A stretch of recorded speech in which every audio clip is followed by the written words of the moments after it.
Good evening, guys. Good evening, sir. Good evening, sir. Good Good evening, sir. evening. I can't see anyone. Good evening, sir. Good evening, ma. Good evening, sir. Vijay, Pujita, Ratnaprabha, and Devaraj, Manoj Sairam. That's it. I can see only these people. So video on చేస్తుంటేనే good evening.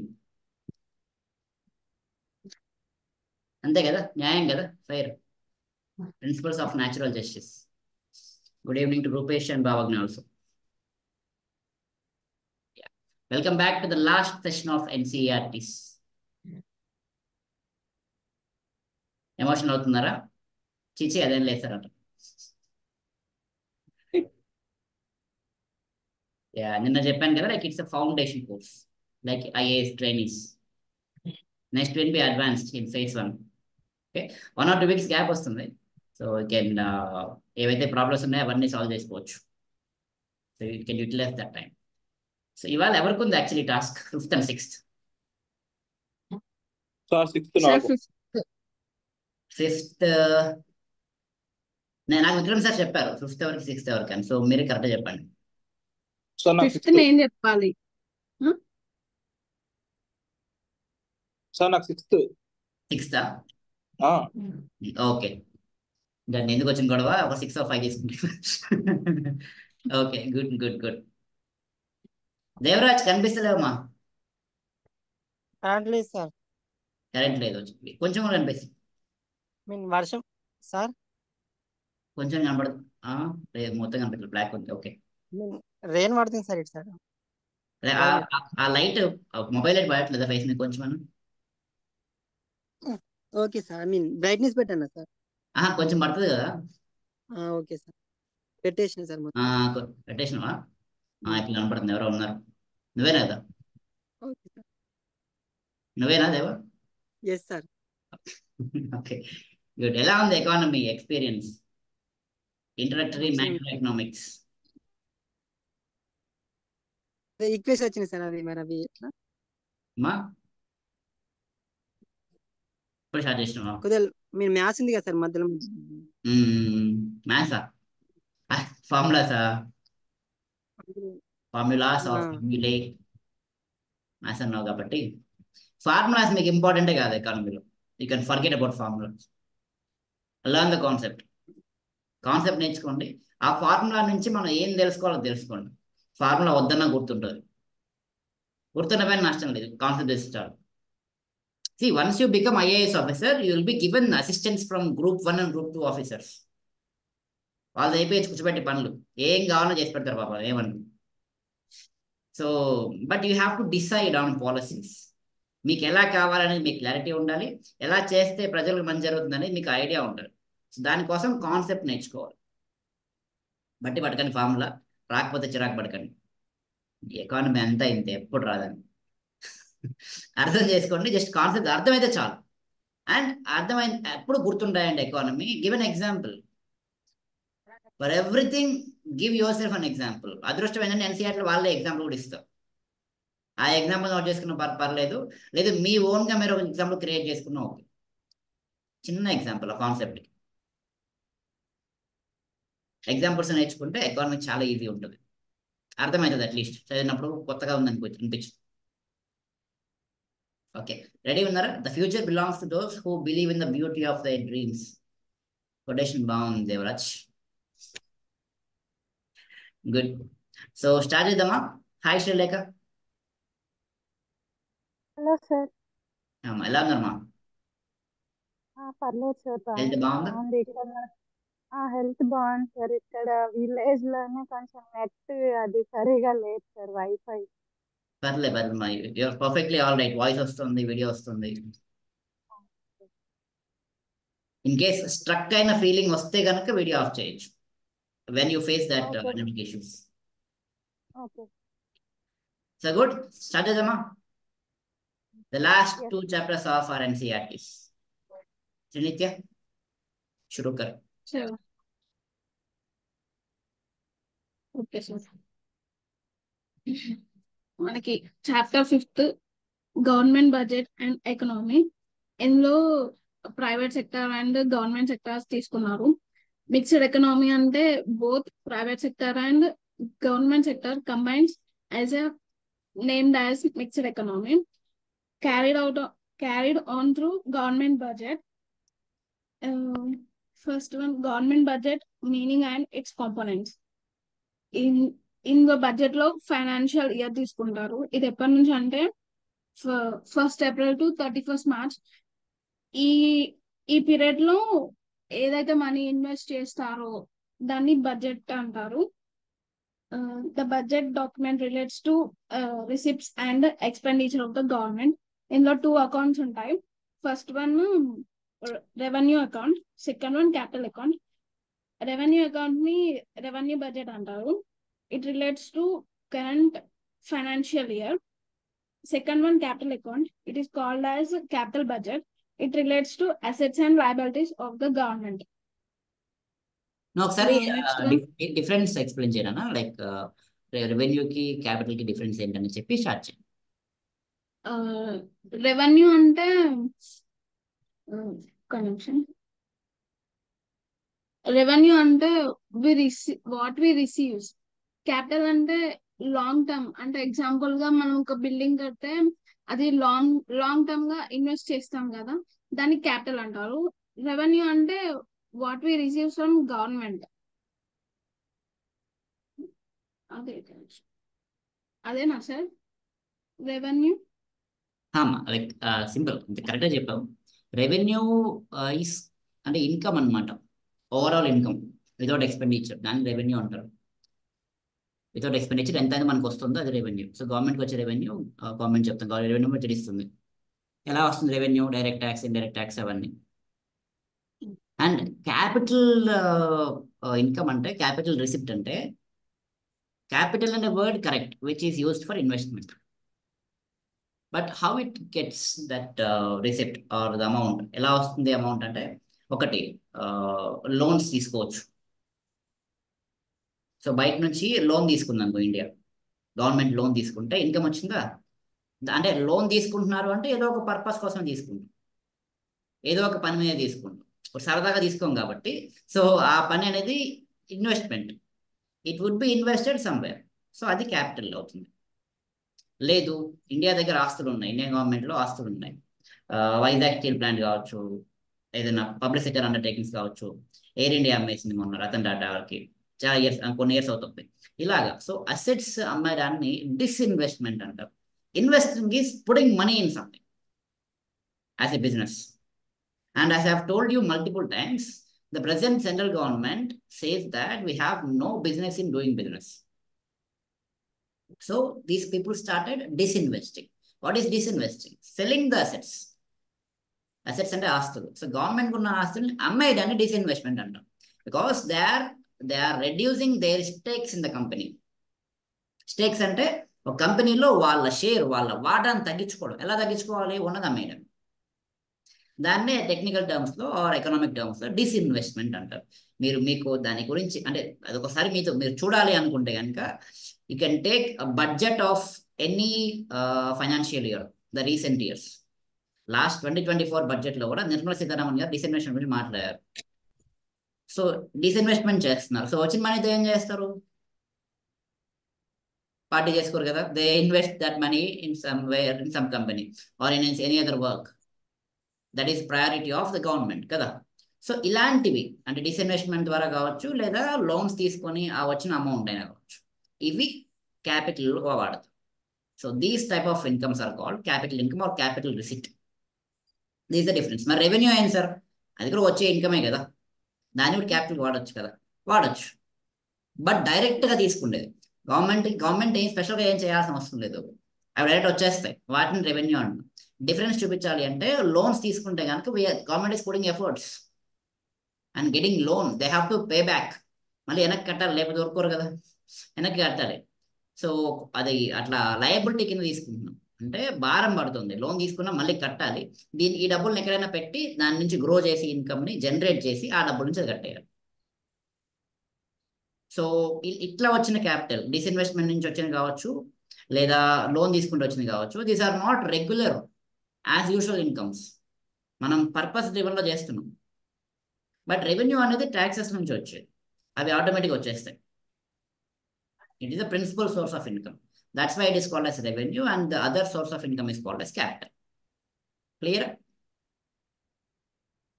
Continue. Good work. Objects of government budget. ఇందులో public goods ఉన్నాయి, private goods ఉన్నాయి. Public goods అంటే government మనకి ఏదైతే overall గా ఇచ్చేది, అంటే మనము మన ఇండివిజువల్ గా యూజ్ చేసేది కాదు. రోడ్స్ మనము అందరం యూజ్ చేసేది. Roads, government administration, national defence, ఇవి ఎగ్జాంపుల్స్. ఇవన్నీ పబ్లిక్ గూడ్స్ లో వస్తాయి. ప్రైవేట్ గూడ్స్ అంటే యూజ్డ్ బై ఓన్లీ వన్, మన ఇండివిజువల్ గా యూజ్ చేసేది. ఎగ్జాంపుల్ ఇక్కడ కార్స్, ఫుడ్ ఐటమ్స్, క్లాత్స్ ఇచ్చారు. పబ్లిక్ ప్రొవిజన్స్ అంటేనేమో budget and can be used without direct payment, without any direct payment. Direct గా పే చెయ్యండి పబ్లిక్ ప్రొవిజన్స్ అంటారు. డైరెక్ట్ గా పే చేసేది to the government is called public production. కాదు, government కి direct గా, government are produced directly by the government. Government ఏదైతే direct గా మనకి ఐటమ్స్ కానీ ఇంకేమైనా ప్రొడ్యూస్ చేస్తే అది పబ్లిక్ ప్రొడక్షన్ అంటారు. Redistribution function of government budget. ఇందులో total national income of the country, private sector ఉంటుంది, గవర్నమెంట్ సెక్టర్ కూడా ఉంటుంది. పబ్లిక్ ఇన్కమ్ ప్రైవేట్ సెక్టర్ లో మన హౌస్ హోల్డ్ లో ఏమైతే మనం ఓన్ గా ఎర్న్ చేస్తామో ఆ అమౌంట్ ని ప్రైవేట్ ఇన్కమ్ అంటారు. దాన్ని మనము స్పెండ్ పర్సనల్ డిస్పోజబుల్ ఇన్కమ్. ఇది disposable income of household by making transfer and collecting taxes.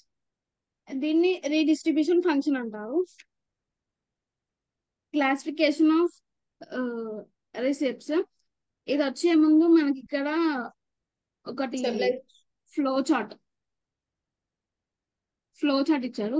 Government budget, ఇందులో 2 బడ్జెట్స్ ఉన్నాయి, revenue budget and capital budget. Revenue budget లో 2 పార్ట్స్ ఉన్నాయి, revenue receipts and revenue expenditure. Revenue receipts లో tax revenue, non tax revenue. Revenue expenditure లో plan revenue expenditure, non plan expenditure. ఇలానే capital receipts, capital expenditures ఇచ్చారు. ఇప్పుడు మనం classification of receipts. Revenue receipts అంటే money received by the government. ఇందులో tax and non tax revenues ఉన్నాయి. Tax revenue అంటేనేమో income gain by government through taxation.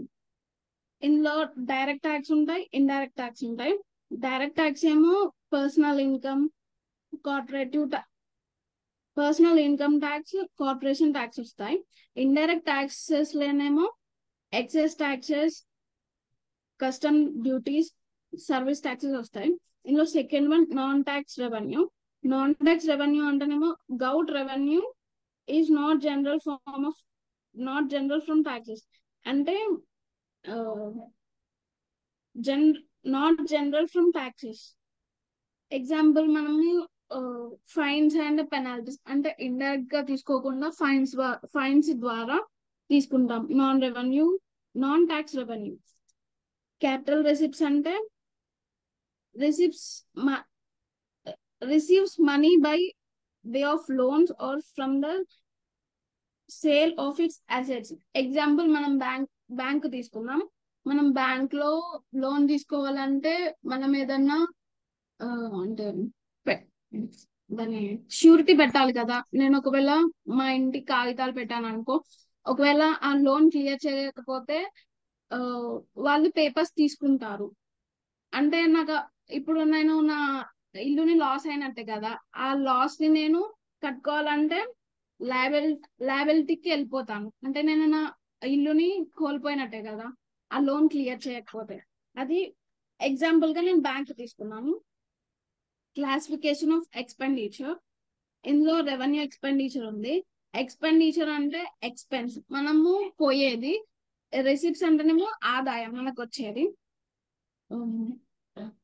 Revenue expenditure లో plan and non plan expenditure ఉన్నాయి. Plan revenue expenditure ఏమో it relates to central plan and central assistance for state and union territory plans. ఇందులో 5 year plans తీసుకుంటారు. Plan లో non plan expenditure ఏమో it covers vast range of general, economic and social services of the revenue of the government. ఇందులో మనకి interest payments, defence service, subsidies, salaries and pensions వస్తాయి.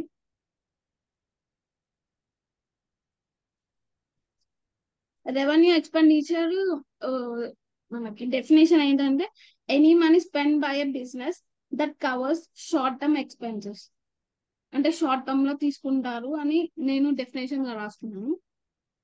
And ఇందులో interest payments, defence service, subsidies, salaries and pensions వస్తాయి. Interest payment ఏమో market loans కిందకి వస్తుంది. Market loans, external loans. Defence expenditure లోనేమో committed expenditure to the national security concerns. Subsidies ఏమో policy instruments లో తీసుకుంటారు. It AIIMS at increasing welfare. Next salaries and pensions it will come directly. మనకి percentage of GDP ఎట్లా తీసుకున్నారంటే 2024-25 లో 2.02% వచ్చింది. 2015-16 లోనేమో 1.7% వచ్చింది. అంటే ఇక్కడ నాకు అర్థమైంది ఏంటంటే మనకి జీడిపి 1 year లో ఫైనాన్షియల్ ఇయర్ లో చెక్ చేసుకుంటాం కదా, అంటే 14 and 15 లో ఎక్కువ ఉంది, 15-16 లో తక్కువ ఉంది అని నాకు అర్థమైంది. ఇందులో ఏమన్నా ఉంటే చెప్పండి. క్యాపిటల్ ఎక్స్పెండిచర్ అంటే డెఫినేషన్ ఏంటంటే money spend by a business on maintaining fixed assets such as land, building and equipment. ఇందులో బిజినెస్ చేసుకోవడానికి మనకి ఫిక్స్డ్ అసెట్స్ ఉండాలి క్యాపిటల్ ఎక్స్పెండిచర్ లో. అది ఏదైనా ల్యాండ్ కావచ్చు, బిల్డింగ్ కావచ్చు, అండ్ ఏమైనా ఎక్విప్మెంట్ కావచ్చు. ఇందులో ప్లాన్ అండ్ నాన్ ప్లాన్ ఉంది. ప్లాన్ క్యాపిటల్ ఎక్స్పెండిచర్ అంటేనేమో సేమ్ అందులో రెవెన్యూ ఎక్స్పెండిచర్ లో చెప్పినట్టే అందులో ప్లాన్ అండ్ నాన్ ప్లాన్ ఉంది. సేమ్ ఇందులో కూడా it relates to central plan and central assistance for state and union territory plans. Non plan ఏమో social and economic services provided by the government. ఇందులో 3 policy statements ఇచ్చారు. It was fiscal responsibility, second one budget management act, third one 2003 FRBMA. ఇది 2003 FRBMA గురించి మనకి ఇదే chapter లో last కి ఇచ్చారు. Balanced surplus and deficit budget. అంటే బ్యాలెన్స్డ్ బడ్జెట్ అంటే ఏంటంటే revenues are equal to the expenditures. అంటే నెక్స్ట్ లెసన్ లో goods and services are equal. Imports and exports ని బ్యాలెన్స్ చేసేది బ్యాలెన్స్డ్ బడ్జెట్ అని నాకు గుర్తుంది. సర్ప్లస్ బడ్జెట్ అంటే when a government revenue is more than its expenditure, అంటే ఇది సర్ప్లస్ కి వెళ్ళిపోతుంది. మనకి గవర్నమెంట్ లో రెవెన్యూ కన్నా ఎక్స్పెండిచర్ ఎక్కువ ఉంటేనేమో సర్ప్లస్ బడ్జెట్ కిందకి వస్తుంది. డెఫిసిట్ బడ్జెట్ అంటేనేమో రెవెన్యూ ఏమో తక్కువ ఉంటది, గవర్నమెంట్ ఎక్స్పెన్సెస్ ఏమో ఎక్కువ ఉంటది. Measures of government deficit. Budget deficit అంటే ఇక్కడ రెవెన్యూ డెఫిసిట్, ఇక్కడ బడ్జెట్ డెఫిసిట్ అంటే same as revenue deficit. Revenue deficit refers to excess of government revenue expenditure over revenue receipts. ఇక్కడ ఒక ఫార్ములా ఉంది. Revenue deficit equals to revenue expenditure minus revenue receipts. అంటే expenditure minus receipts తీసుకున్నారు deficit అంటే.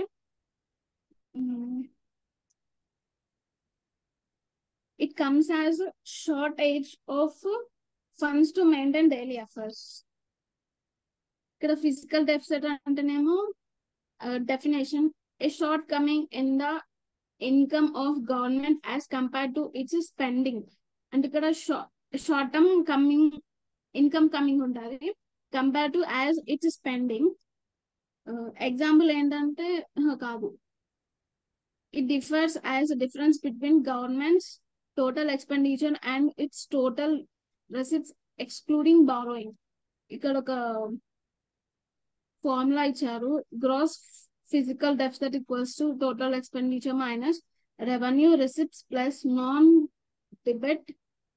డెప్ట్ treating capital receipts creating capital receipts. And ఇక్కడ ఇంకొకటి formula కూడా ఇచ్చారు, net borrowing at home plus borrowing from RBI plus borrowing from abroad. Next ఏంటంటే primary deficit. ఇది definition ఏంటంటే it has difference between physical deficit and the interest payments of previous years. Previous year దాని budget తీసుకొని physical deficit and దాని interest payments difference చేశారు in primary deficit. అంటే ఇందులో formula gross primary deficit equals to gross physical deficit minus net interest liabilities. Net interest liability అంటేనేమో interest payments minus interest receipt by government on net domestic lending. అంటే ఇక్కడ నేను కొన్ని definitions నాకు ఇందులో అర్థం కాకపోతే నేను రాసుకున్నాను సార్. అంతే సార్, నాకు ఇక్కడ ఇది లాస్ట్ కి అర్థం కాలేదు. ఏదిమా? ఇది డెప్ట్ ఉంది కదా, అది అర్థం కాలేదు. అండ్ ఇక్కడ ఈ క్యాలిక్యులేషన్స్ చదివాను ఒకసారి. ఇక్కడ మా డెట్ ఏముంది? Page number last 78. 28. Okay. Debt అర్థం కాలేదమ్మా అది? అర్థం కాలేదు సార్. సో ఇది అర్థం కావాలి అంటే మనకి డెఫిషిట్స్ అనేవి తెలియాలి. What is deficit? General meaning ఏంటి? falling the value of assets. Okay, good. Any other meaning?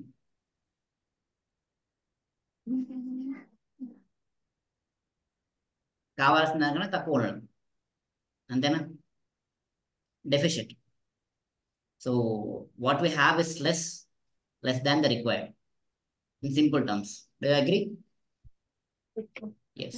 In economy there are different types of deficits. You cannot escape from these terms because when you read budget, these are the most frequently occurred terms. Budget చదవకుండా పోతామా? Compulsory చదవాలి. ఇప్పుడు చదవకపోయినా 2024-2025 budget compulsory చదివి తీరాలి. Next year planes పోయే ముందు budget చదవాలి, economic survey చదవాలి. కాబట్టి ఇక్కడే నేర్చుకుందాం. ఎప్పుడో ఒకసారి నేర్చుకోవాల్సిందే. నీ వాళ్ళే నేర్చుకునేస్తే వర్క్ ఈజీ అవుతుంది కదా. దెన్ సో ఒకసారి డెఫిషిట్ చూడండి. మెయిన్గా మీకు బడ్జెట్ డెఫిషియెంట్ అంటే ఏంటి? డెఫిషిట్ అంటే having less than the required. So budget deficient ఏంటంటే what is a budget? Idea ఉందా బడ్జెట్ అంటే? Budget sir. and it's a budget revenue. అంటే ఎక్స్పెక్టేషన్ సార్, ఇంత అవుద్ది ఈ టైంకి. Good. Allocation of revenue. Budget is a proposal statement or annual financial statement which is proposed or which is estimated. It is not the actual document. It's for the future. అంతే కదా. ఇప్పుడు ఒక 10,000 మీ దగ్గర ఉందంటే బడ్జెట్, ఇంట్లో budget వేస్తామా?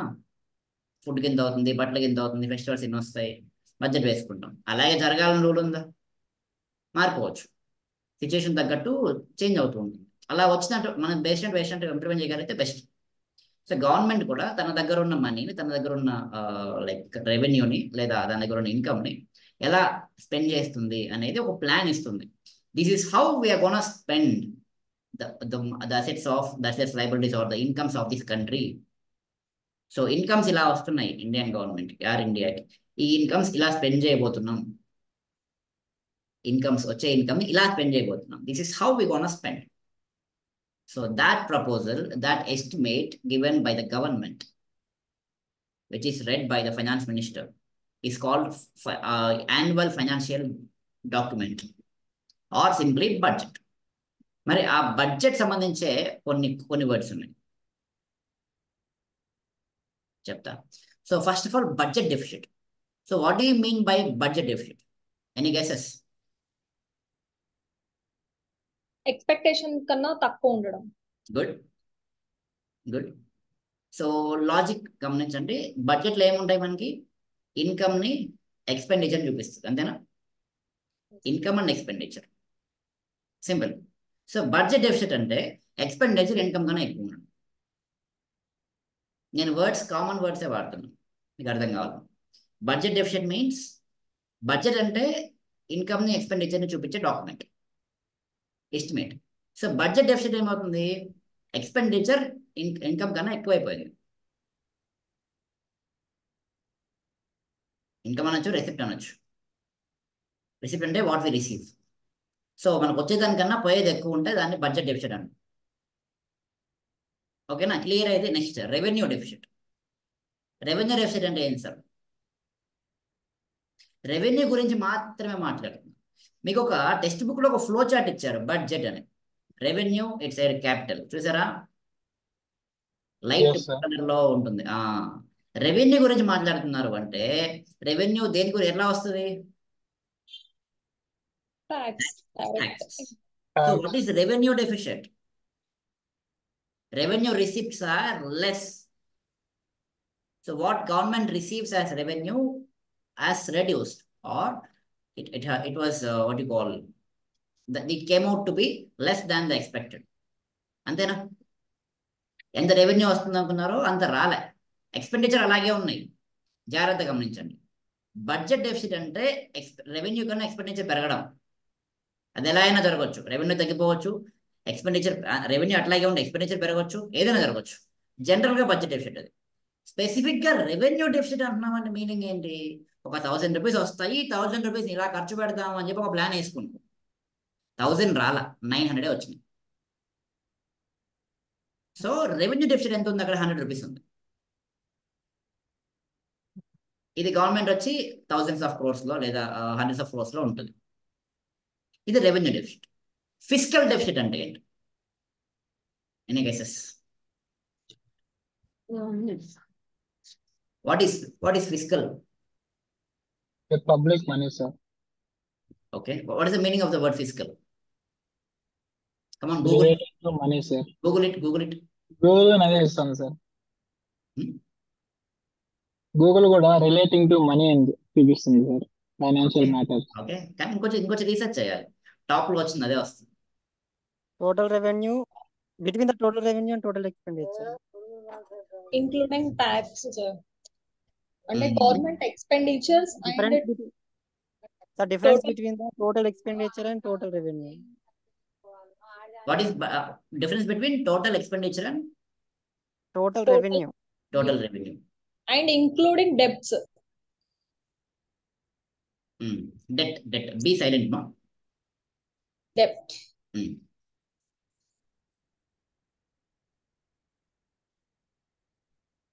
So total receipts కన్నా total expenditure ఎక్కువ ఉండడం. అంటే సపోజ్ మనకి 1000 రూపీస్ వచ్చింది, 1100 1200 ఖర్చు అయింది. సో ఆ 200 ఎక్స్ట్రా ఖర్చు అయింది కదా, దాన్ని ఫిస్కల్ డెఫిసిట్ అంటాం. It's a very general term, fiscal related to money. But here టెక్నికల్గా చూసుకుంటే బారోయింగ్స్ కన్సిడర్ చేయకూడదు. ఇప్పుడు 200 తగ్గింది కదా, ఆ 200 ఎక్స్పెండిచర్ పెట్టాలి. మనం ఏం చేస్తాం? లోన్ తీసుకొస్తాం, అవునా? గవర్నమెంట్ ఏదైనా బాండ్ ఇస్తుంది, సెక్యూరిటీ ఇచ్చేస్తుంది, దాన్ని తీసుకొచ్చి బ్యాలెన్స్ చేశాం కదా. ఫిస్కల్ డెఫిసిట్ ఏం లేదు, జీరో అనుకోండి. Fiscal deficit was there. You shall not fill up the deficit with borrowings on the sheet. Practically you can do it, but let's have to be frank when it comes to the economic terms, economic documents. So fiscal deficit ante total receipt కంటే వచ్చిన దానికంటే total expenditure ఎక్కువ ఉండడం. ఎంత ఎక్కువ ఉంటుందో ఆ ఎక్కువ ఉండదాన్ని ఫిస్కల్ డెఫిసిట్ అంటాం. ఎంత డెఫిసిట్ ఉందో అంత మాత్రమే. ఓకేనా? ఇక్కడ టోటల్ అని ఎందుకు అంటున్నాను? రెవెన్యూ అనే దాంట్లో రెవెన్యూ మాత్రమే వస్తుంది, క్యాపిటల్ రాదు. ఇక్కడ total. Next primary deficit. Primary deficit అంటే this is also a form of physical deficit, but by the interest payments.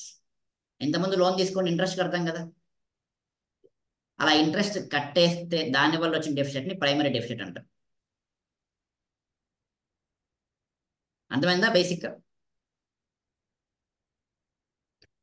So budget deficit కి ఫిజికల్ డెఫిషిట్ తేడా ఏంటమ్మా? Interest. Interest. Debt. Debt.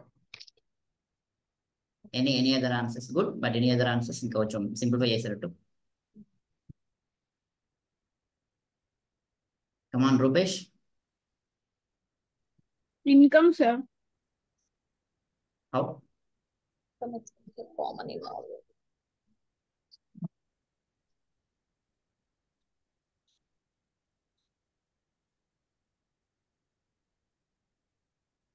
Come on, cameras on చేసి పెట్టుకోండి.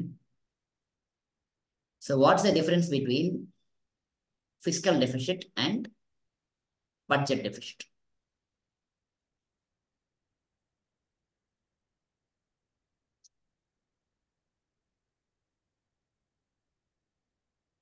So borrowings exclude చేసేది physical, borrowings కూడా కలిపి చూపించేది budget. Fiscal budget. So borrowing is the difference. Borrowing.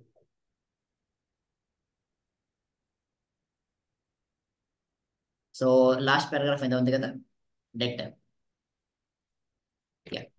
So budgetary deficits must be financed by either taxation, tax పెంచాలి, or borrowing, or printing money.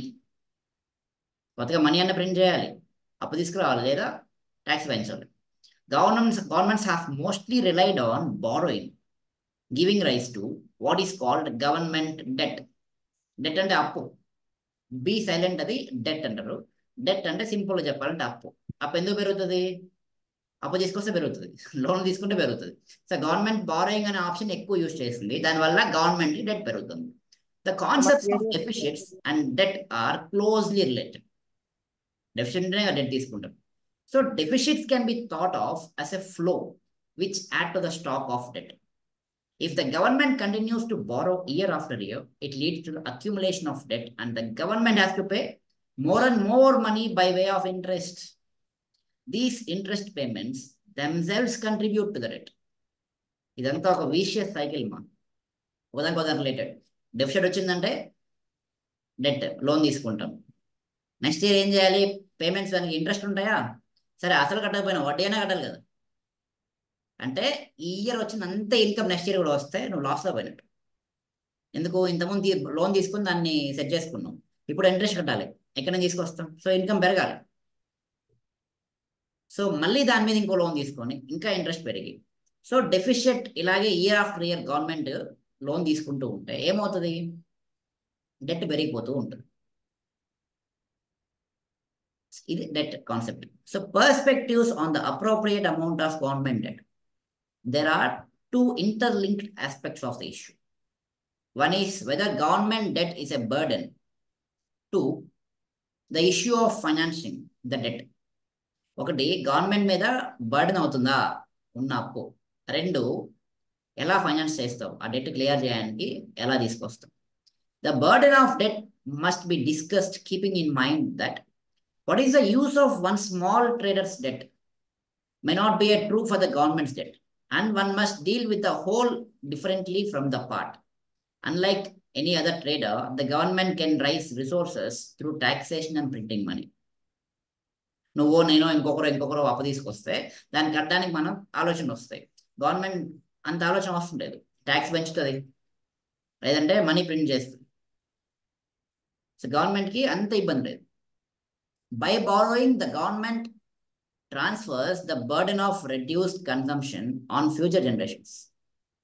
అది మంచి మిత్రం కాదు. అప్పు తీసుకొస్తే ఏం చేయాలి? కట్టాలి కదా, ఫ్యూచర్లో వచ్చే వాళ్ళ మీద పడుతుంది. ఎలా పడతాయి సార్? గవర్నమెంట్ తీసుకుంటుంది కదా. ఎలా తీసుకుంటుంది గవర్నమెంట్? ట్యాక్స్ పెరుగుతాయా? వాడతాం కదా మనం, పాలు, నీళ్లు, Yes, sir. Petrol, water, milk, soaps, shampoos, Roads. clothes, goods, everything. The cost will increase because of the increase in government tax structure. Why government is increasing taxes? Because of Debt. debt. Debt. So by borrowing, the government transfers the burden of reduced consumption on future generations. This is because it borrows by issuing bonds to the people living at present, but may decide to pay off the bonds some 20 years later. అప్పట్లో tax పెంచుకుందాం, డబ్బులు తెచ్చుకుందాం, తర్వాత ఇస్తాం. ఈ bond 20 years mature అవుతుంది. Bond mature అవడం అంటే ఆ బాండ్ టెన్యూర్ అయిపోవడం. So these may be levied on the young population that have just entered the work force. అప్పుడే వర్క్ స్టార్ట్ చేసిన వాళ్ళకి ట్యాక్స్లు ఎక్కువ కట్టమంటే ఇలాంటి సిచ్యువేషన్ వస్తుంది. whose disposable income will go down and hence consumption. Disposable income అంటే ఏంటి? సపోజ్ మీకు కంపెనీ ఇప్పుడు సిటీసీ అని ఇస్తుంది, శాలరీ అనట్లేదు వాళ్ళు. CTC, cost to the company. నాకు ఆ వర్డ్ నచ్చదు, ఎందుకంటే your cost to the company. How they look at you as a cost? They should look at you as asset, as a contributor or contribution to company పెట్టాల్సింది. Cost to the company అంటారు. Suppose ఒక 10 lakhs వస్తుంది ఇయర్కి మీకు. Disposable income అంటే what you can spend. మీ చేతిలో ఎంత వస్తుంది? పిఎఫ్ అని, ఏదో అదని ఇదని పోతాయి, చాలా పోతాయి, ట్యాక్స్లు పోతాయి. లాస్ట్ మీ చేతిలో ఉండేది disposable income. If government increases tax, what happens? What happens to the disposable income? Increase. Yeah. Decreases. Decreases. Disposable income తగ్గితే కన్సంప్షన్ తగ్గిపోతుంది. అంతే కదా, సింపుల్ కదా. ఇన్కమ్ తగ్గింది, దాని దగ్గర ఖర్చు కూడా తగ్గించుకుంటారు, కన్సంప్షన్ తగ్గిపోతుంది, ఎకానమీ మీద ఎఫెక్ట్ పడుతుంది. Thus national savings, it was argued, would fall. Savings పడిపోతాయి. Also government borrowing from people reduces the savings available to the private sector to the extent that this reduces capital formation and growth. So debt acts as burden on future generations. అప్పుడు ఎప్పుడైనా భారమే. Debt is a burden. Traditionally, it has been argued that when a government cuts taxes and runs a budget deficit, consumers respond to their after-tax income by spending more. Tax తగ్గిస్తే ఏమవుతుందమ్మా? మన చేతిలో income పెరుగుతుందా? 10 lakhs వచ్చాయి, ఇంతకుముందు 20% tax కట్టేవాళ్ళు, ఇప్పుడు 10% కట్టండి అంటున్నారు. 1 lakh పెరిగింది కదా, అంటే 1 lakh ట్యాక్సెస్ నుంచి మనకు సేవ్ అయినాయి. ఏం చేయాలి? 1 lakh ఏం చేసి గవర్నమెంట్ ఏం ఆలోచిస్తుంది? These 1 lakh at least people spend on buying something. Avuna? Spending more. It is possible that these people are short-sighted and do not understand the implications of budget deficits. ఇట్లా ఆలోచించిన వాళ్ళు ముందు చూపుతూ ఆలోచించలేకపోయారు. బడ్జెట్ డెఫిసిట్స్ వస్తాయి. They may not realize that at some point in future, the government will have to raise taxes to pay off the debt and accumulated interest. Even if they comprehend this, they may expect the future taxes to fall, not on them, but on future generations. So counter argument em cheptundi? Consumers are forward looking and will base their spending not only on their current income, but also on their expected future income. They will understand that borrowing today means higher taxes in the future. So further, the consumer will be concerned about future generations because they are the children and grandchildren of present generation, and the family, which is the relevant decision-making unit, continues living. This would increase savings now, which will fully offset the increased government dis-saving, so that national savings do not change. This view is called Ricardian equivalence, after one of the greatest 19th century economists, David Ricardo, who first argued that in the face of high deficits, people save more. Deficits ఎక్కువ ఉన్నప్పుడు, ఇప్పుడు ఇంట్లో తక్కువ ఉంది, మా like income తక్కువ వస్తుంది, ఏం చేస్తారు? లోన్ ఎక్కువ తీసుకుంటారా? సేవింగ్స్ ఎక్కువ అవుతాయి సార్. కన్సంప్షన్ తగ్గించుకుంటారు, సేవింగ్స్ ఎక్కువ పెట్టుకుంటారు. ఎందుకు? వాళ్ళకి తెలుసు బారోయింగ్స్ ఎక్కువ తీసుకుంటే రేపు ట్యాక్సెస్ ఎక్కువ కట్టాలి గవర్నమెంట్ పరంగా. వీళ్ళు ఎక్కువ బారోయింగ్స్ తీసుకుంటే ఇంట్రెస్ట్ కట్టాలి. ఎవరి జనరేషన్ మీద పడుతుంది అది? వాళ్ళ పిల్లలు, వాళ్ళ కొడుకులు, వాళ్ళ మనవల మీద పడుతుంది. మనరాల మీద. సో చూస్తూ చూస్తూ ఆ పని చేస్తారా? మీరే చేస్తారా? చేయరు, ఎవరు చేయరు. సో ఏమవుతుంది దీనివల్ల? సేవింగ్స్ తగ్గిపోతున్నాయి. దాన్ని రికార్డియన్ ఈక్వివాలెన్స్ అంటారు. So David Ricardo, who first argued that in the face of high deficits, people save. It is called equivalence because it argues that taxation and borrowing are equivalent means of financing expenditure. So taxation and borrowing equivalent means of financing expenditure. Financing expenditure అంటే మన ఖర్చులకు ఎక్కడి నుంచి తీసుకొస్తాం money? Financing అంటే giving money are taking money to fulfil the expenditures. Camera on చేయండి, నేను YouTube video చేసిన ఫీల్ వస్తున్నాను.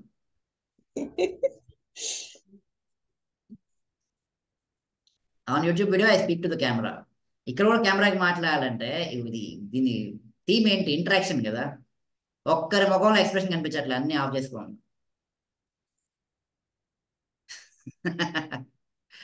ఎస్. సో అర్థమైందని తెలియాలి కదా at least. Yes, sir. Yes, sir. So ఇంక చదవండి మా మిగతాది, మీకు అర్థమైపోతుంది. మీకు కాన్సెప్ట్ అర్థమైంది కదా basic. Yes, sir. Yes. Yes. So reading కూడా ఒక స్కిల్ నాన్న. నేను ఎందుకు ఇక్కడ చదివి వినిపించాను మీకు అంటే బుక్ చూస్తారని. Reading is a skill. చాలా మంది నన్ను అడుగుతున్నారు ఈ మధ్య, మీలో చాలా మంది, సార్ నేను ఫాస్ట్ చదవలేకపోతున్నాను, ఏం చేయాలి? నాకు టైం ఎక్కువ తీసుకుంటుంది. టైం ఎక్కువ ఎందుకు తీసుకుంటుంది అంటే అది అడుగుతారు, టైం ఎక్కువ తీసుకుంటుంది sir. I will read only important concepts. My dear brothers and sisters, there is no important such thing. Everything is important. Everything. See, people say everything under the moon is asked in UPSC. No, it has a prescribed syllabus, but everything in the syllabus can be asked. So there is no such thing called important. But you can predict questions based on the current trends. But beforehand, you should read syllabus at least one time, right? Fully. So, చదవడం నేర్చుకోండి. మీరందరూ చదువుతున్నారు, రాదనట్లేదు మీరు. You are literate. You are literate, educated అయ్యారు, literate అయ్యారు. But the skill of reading అని ఒకటి ఉంటుంది, ఆర్ట్ ఆఫ్ రీడింగ్. సో ఎక్కడ పాజ్ ఇవ్వాలి అక్కడ పాజ్ ఇవ్వాలి, ఎక్కడ కంటిన్యూ చేయాలి అక్కడ కంటిన్యూ చేయాలి, ఎక్కడ స్లో చేయాలి అక్కడ స్లో చేయాలి, ఎక్కడ స్పీడప్ చేయాలి అక్కడ స్పీడప్ చేయాలి. అంటే మీకు డిఫరెన్స్ తెలిసిందా? లైక్ మీరు చదువుతున్నప్పుడు ఇప్పుడు నేను చదువుతుంటే మీకు అర్థం కావడానికి. Yes, so sir. అలా సో అలా చదవడానికి అర్థమైపోతుంది ఇలా చదివితే. ఒకసారి అర్థం కాదు సార్. అక్కడ అది అర్థం కావాలి మనకి, ఎక్కడ పాజ్ చేయాలి, ఎక్కడ స్పీడప్ చేయాలి. సో ఇది రావాలి అంటే ఇంగ్లీష్ న్యూస్ ఛానల్స్ ఫాలో అవ్వండి. రెగ్యులర్గా కాదు, అప్పుడప్పుడు. వాళ్ళు చూసే చదువుతారు మా న్యూస్. కెమెరా వెనకాల పేపర్ ఉంటుంది, లేదా టెలిప్రాంప్టర్ అంటారు దాన్ని. చేతిలో ఒక చిన్న మెషిన్ ఉంటుంది, మెషిన్ ఇస్తారు లైక్ స్లైడర్. అది ఇక్కడ పట్టుకొని వాళ్ళకి పెద్ద స్క్రీన్ ఉంటుంది. కెమెరా మీద స్క్రీన్ ఉంటుంది, ఆ స్క్రీన్ మీద వెళ్తూ ఉంటాయి లెటర్స్. సో వీళ్ళు ఇక్కడ స్క్రోల్ చేస్తూ ఉంటే ఇట్లా చిన్న మౌస్ లాంటిది ఇస్తారు, స్క్రోల్ చేస్తూ ఉంటే అక్కడ లెటర్స్ పైకి వెళ్తూ ఉంటాయి. సో మీ కెమెరా చూసిన ఫీలే వస్తుంది, కానీ వాళ్ళు చూస్తూ అవుతున్నారు. ఎవరికి గుర్తుండే అన్ని న్యూస్ ఎక్కడ ఏం జరిగిందో. సో వాళ్ళని ఒకసారి అబ్జర్వ్ చేయండి, ఎక్కడ ఆపుతున్నారు, ఎక్కడ హోల్డ్ చేస్తున్నారు. అది ఒక్కసారి పట్టుకున్నారు అంటే సిలబస్ ఫాస్ట్ లేదు. ఈ ఫస్ట్ టైంలో క్రాక్ చేసే వాళ్ళు ఫస్ట్ చేసే పని ఏంటంటే they learn how to read. అంటే దానికోసం కూర్చోకూడదు, ఇంకా కోర్సులు తీసుకొని ఇప్పుడు నేను చదవడం నేర్చుకుంటాను కూర్చోకూడదు. ఇంత జర్నీ రావాలి. దీంట్లోనే ప్రిపరేషన్ స్టార్ట్ చేసి ఆ జర్నీలో నేర్చుకోవాలి. సార్ అది సెకండ్ టైం రీడ్ చేసినప్పుడు వస్తుంది సార్ అట్లా. Yes. సెకండ్ కొన్ని లెసన్లకు థర్డ్ టైం, కొన్ని లెసన్లకు అయితే మొత్తమే వస్తలేదు. అది ఎందుకంటే మీకు అది అక్కడ ఏముందో తెలుసు కాబట్టి మైండ్ ట్యూన్ చేసుకుంటుంది ఎలా చదవాలి అని. అది చాలా సార్లు అది అట్లా మీరు అన్నట్టు ఫస్ట్ టైం అర్థం చేసుకుందాం అనుకున్నా, ఎప్పుడు అయితే లేదు అట్లా. నేను చెప్తాను, ఒక ట్రిక్ చెప్తాను చూడు. ఇక్కడ లాస్ట్ పేరా ఉంది కదా, it has been argued that. ఇక్కడ బ్రేక్ ఇచ్చా, చిన్న పాజ్ ఇచ్చా. ఎందుకు? It has been argued that అంటే ఇంతకుముందు ఇట్లా ఆర్గ్యూ చేసేవాళ్ళు, అది నాకు అర్థమైనప్పుడు బ్రేక్ ఇచ్చా. అంటే ఎక్కడ దాకా నాకు అర్థం కావాలి అక్కడ దాకా బ్రేక్ ఇచ్చాను.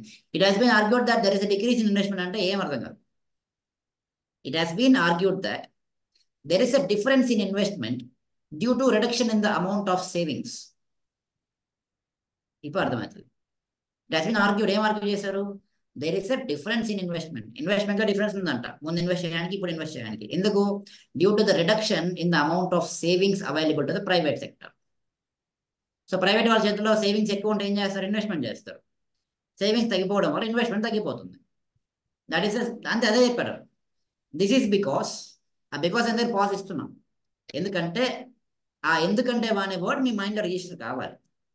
This is because if the government decides to borrow from private citizens by issuing bonds to finance its deficits, these bonds will compete with corporate bonds and other financial instruments for the available supply of funds. Government bond ఇస్తే private పీపుల్కి ఏం చేస్తుంది అంటే తన డెఫిషియట్స్ని పూడ్చుకోవడానికి government bonds ఇస్తే కనుక ఈ bonds private బాండ్స్తో పోటీ పడాలి. ప్రైవేట్ మీకు బాండ్స్ ఇస్తారు కదా, లైక్ కంపెనీస్, బిగ్ ఆర్గనైజేషన్స్, వాళ్ళ బాండ్స్తో పోటీ పడుతుంది గవర్నమెంట్ బాండ్స్. అలా కాంపిటీషన్ ఉన్నప్పుడు ఏమవుతుంది, గవర్నమెంట్ సెక్యూర్ బట్ ఇంట్రెస్ట్ తక్కువ ఇస్తుంది కదా. ప్రైవేట్కి వెళ్ళినప్పుడు ఏమవుతుందమ్మా, ఆ ఉన్న సేవింగ్స్ కాస్త ప్రైవేట్కి వెళ్ళిపోతాయి. So government has to compete. ఇది ఎలా అర్థమైంది నాకు? సింపుల్. ఆ రీడింగ్ అనేది ఒక్కసారి వచ్చింది అంటే డన్. ఏ సబ్జెక్ట్ అయినా కానివ్వండి తొందరగా నేర్చుకుంటారు. If some private savings decide to buy bonds, ఇంకో ట్రిక్ ఏంటంటే కామా వచ్చిన దగ్గర పాజ్ చేయండి. If some private savours decide to buy bonds, the funds remaining to be invested in private hands will be smaller.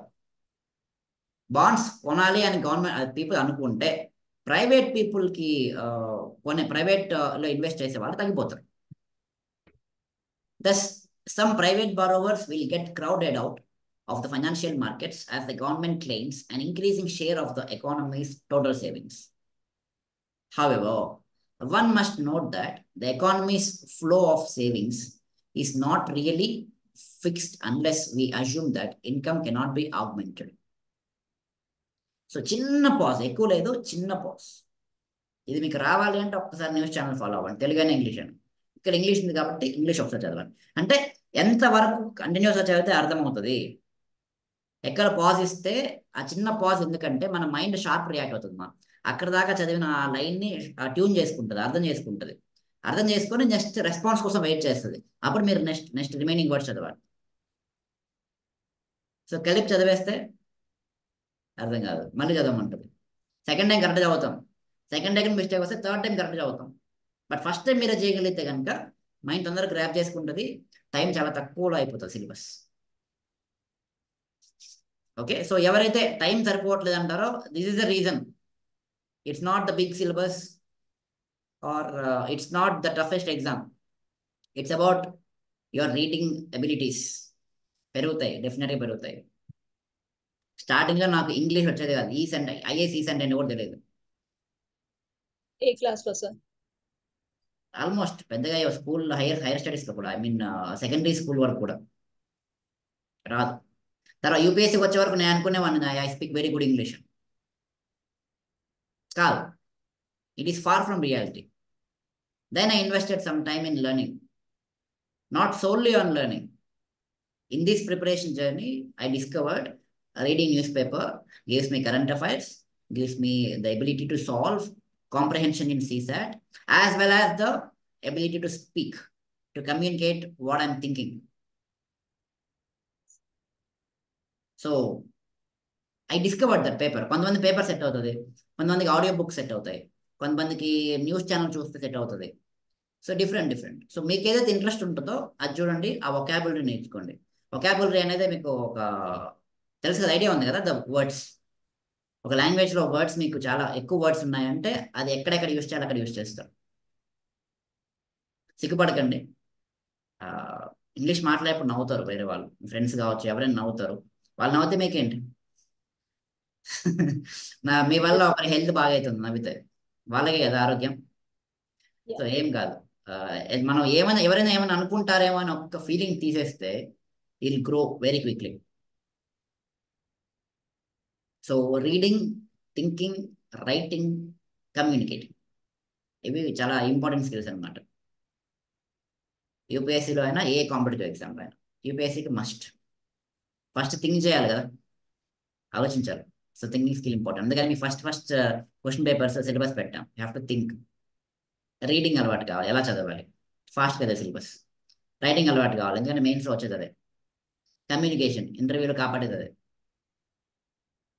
These are the skills. So try to get some inputs on these skills in the break between NCERTs and the actual syllabus. Okay. So as government invests in its people, you should invest on you. ఫ్రీగా దొరుకుతాయి మా resources. కొన్న అవసరం లేదు, కొనాలంటే but కొన్న అవసరం లేదు, ఫ్రీగా దొరుకుతాయి. న్యూస్ ఛానల్ చూసినా, న్యూస్ పేపర్ చూసినా అర్థమైపోతుంది. క్లియరా? So let's start the last chapter of 12th economy, introductory to macroeconomics. Where is Vijay? Vijay, ready, ma? Yes, sir. Yes, ma'am. Start. Open economy and microeconomy. Open economy interacts freely with other economics around the world. World ఎవరైనా economics వచ్చి మనం invest చేయొచ్చు మన దాంట్లో, like goods, services, financial aspect లో invest చేయొచ్చు. Open ఎకానమీలో 3 types ఉంటాయి. Open output market, financial market, labour market. Financial market and open market are two bases for the open economy. Open market లో ఎకనామిక్ ట్రేడ్, ఇంకా goods and services ఉంటాయి. Financial market లో mainly focused on the financial assets. మనం ఎక్కడైనా మనం inside the కంట్రీయా లేదా out side foreign కంట్రీలో invest చేయడంతో మన ఎకానమీ పెరగచ్చు. మన ఫారెన్ ఇన్వెస్ట్ చేస్తే ఒక ఎకానమీ పెరుగుతుంది, అదే మన దాంట్లో చేస్తే మన ఎకానమీ పెరుగుతుంది అని ఉంది. లేబర్ మార్కెట్ అంటే మనం ప్రొడక్షన్ హౌస్ ఎక్కడైనా పెట్టచ్చు, కానీ లేబర్ అనేది కూడా మా అదే మైగ్రేట్ వన్ ప్లేస్ నుంచి మన పర్సన్ దగ్గర రావడానికి ఈజీగానే ఉంటుంది. అట్లానే లేబర్ మార్కెట్ అనేది third aspect of open economy. Foreign trade ఉంటుంది. ఫారెన్ ట్రేడ్ లో 2 టైప్స్ ఉంటాయి, లీకేజ్, ఇంజెక్షన్. లీకేజ్ అంటే ఇండియన్ బయర్స్ వెళ్ళి ఫారెన్ గూడ్స్ కొంటే అది లో అగ్రిగేట్ ఆఫ్ డిమాండ్ అవుతుంది. అదే ఫారెన్ ఇన్వెస్టర్ వచ్చి ఇండియాలో ఇన్వెస్ట్ చేశాడు అనుకో, అది ఇంజెక్షన్ అవుతుంది, అదే హై అగ్రిగేట్ ఆఫ్ డిమాండ్ అవుతుంది. అలానే బ్యాలెన్స్ ఆఫ్ పేమెంట్ ఉంది. బ్యాలెన్స్ ఆఫ్ పేమెంట్ లో salary is equal to expenditure అయింది అనుకో, బ్యాలెన్స్ ఆఫ్ పేమెంట్ 0 అవుతుంది. అదే శాలరీ కంటే శాలరీ ఎక్కువ ఉండి ఎక్స్పెండిచర్ తక్కువ ఉంది అనుకో, అప్పుడు బ్యాలెన్స్ ఆఫ్ పేమెంట్ సర్ప్లస్ అవుతుంది. అలానే శాలరీ తక్కువ ఉండి ఎక్స్పెండిచర్ ఎక్కువ ఉంది అనుకో, అది డెఫిసిట్ అవుతుంది. అలానే బ్యాలెన్స్ ఆఫ్ పేమెంట్ లో 2 టైప్స్ ఉన్నాయి, current account, capital account. Current account లో వచ్చి trade of goods, trade of service, transfer of payments ఉంది. ట్రేడ్ ఆఫ్ గూడ్స్ లో వచ్చి export and import of goods ఉంది. ట్రేడ్ ఆఫ్ సర్వీస్ అంటే investment. Net function income, net non function income. Net function of income అంటే investment. Net function income లో compensation of employees, net investment of income. అట్లానే non factor income అయితే shipping, banking, insurance, tourism, software service etcetera ఉంటుంది. అదే transfer of payment లో gifts, remittance and grants.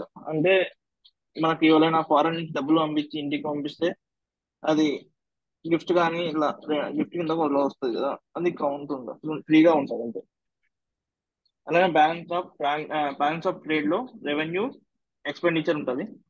Balance of trade visible ఒకటి, balance of trade invisible ఒకటి.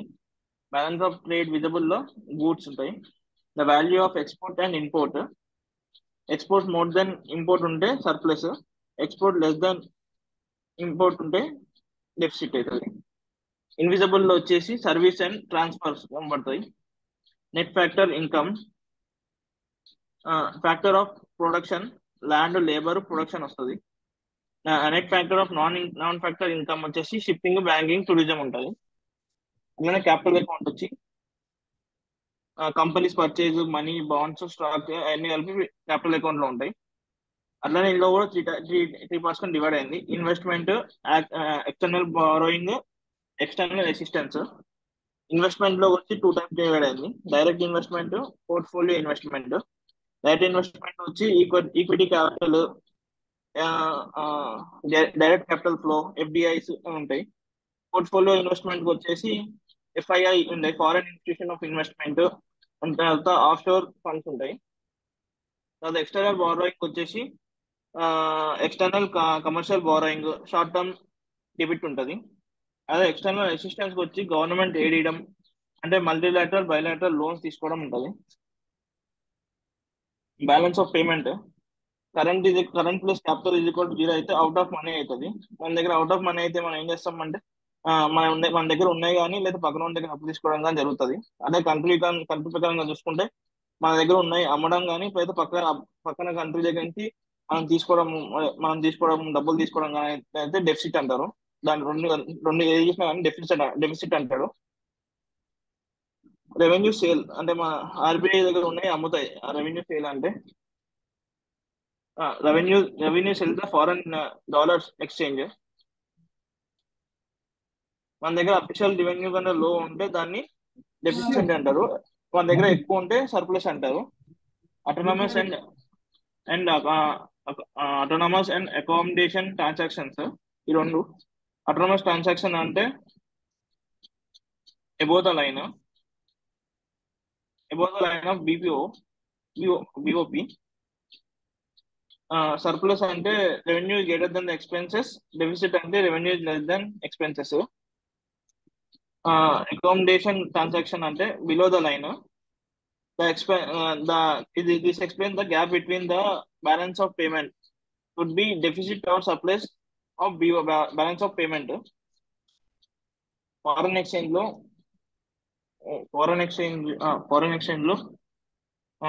మన $10 వచ్చి $800 ఉంటే, అంటే మన ఎక్స్చేంజ్ ఎప్పుడు ఫారెన్ ఎక్స్చేంజ్ ఎప్పుడు ఒకటేలాగా ఉండదు. దీనిలో 3 టైప్స్ ఉన్నాయి: floating exchange rate, fixed exchange rate and flexible exchange rate. Demand of foreign exchange, మన ఇప్పుడు ఫారెన్ గూడ్స్ కానీ ల్యాండ్ కానీ మనకు ఉన్నాం అనుకో, డిమాండ్ హై ఉంటుంది. అంటే మనం ఇక్కడ ఇండియాలో ఉన్న మనీ తీసుకెళ్ళి యూఎస్ లో పెడితే అది అక్కడ డిమాండ్ హై అవుతుంది. ఇంపోర్ట్ బికమ్ కాస్ట్లీ అవుతుంది అప్పుడు. అలానే సప్లై డిమాండ్, అది సప్లై ఇప్పుడు వచ్చి supply purchase for domestic product in international market. అది మనం ఎప్పుడైతే డొమెస్టిక్ ప్రోడక్ట్ ఇంటర్నేషనల్ కొంటే అది హై అవుతుంది. More people invest in India. Importing rupee is high export. ఎప్పుడైతే మన రూపీ డెఫిసిట్ డాలర్ తగ్గుతుందో అవుతుంది. Determination of exchange rate. Flexible keep changing. This is not regulated by the bank or central bank or RBI. If demand increases, dollar rate also, ఎప్పుడైతే demand ఎక్కువ అవుతుందో dollar rate కూడా increase అవుతుంది. అదే dollar rate increase అవుతుంది, దాన్ని depreciation of currency takes place అంటారు. Depreciation అవుతుంది. డిప్రిసియేషన్ అంటే మన $1 ఎప్పుడైతే మన రూపీ ఎప్పుడైతే తగ్గుతుందో, అంటే $30, $1 ఈజ్ ఈక్వల్ టు ఇప్పుడు $50 ఉన్నది, మన రూపీ $30కి వచ్చింది అనుకో, అప్పుడు ఎప్రిసియేషన్ అవుతుంది, పెరుగుతుంది. అట్లా స్పెక్యులేషన్ అంటది. స్పెక్యులేషన్ అంటే ఇప్పుడు $1 $80 ఉన్నప్పుడు వేసాం అనుకో, అదే తర్వాత కొన్ని డేస్ తర్వాత $1 ఈజ్ ఈక్వల్ టు $85 అయినప్పుడు తీసుకున్నాం అనుకో, ప్రాఫిట్ లో ఉంటాం. దాన్ని స్పెక్యులేషన్ అంటారు. ఎగ్జాంపుల్ బెట్టింగ్ కానీ, స్టాక్ మార్కెట్ కానీ, క్రిప్టో కరెన్సీ కానీ వస్తుంది. Interest rates and exchange rates. Interest rates అంటే ఇన్వెస్ట్మెంట్. ఇప్పుడు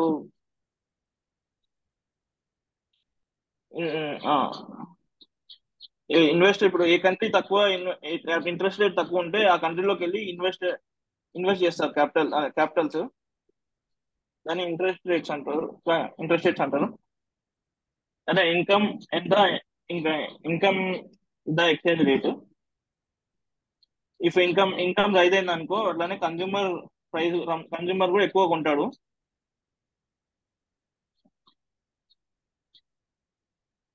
If you buy the foreign goods, then the rise of the economy instead of buying our own goods.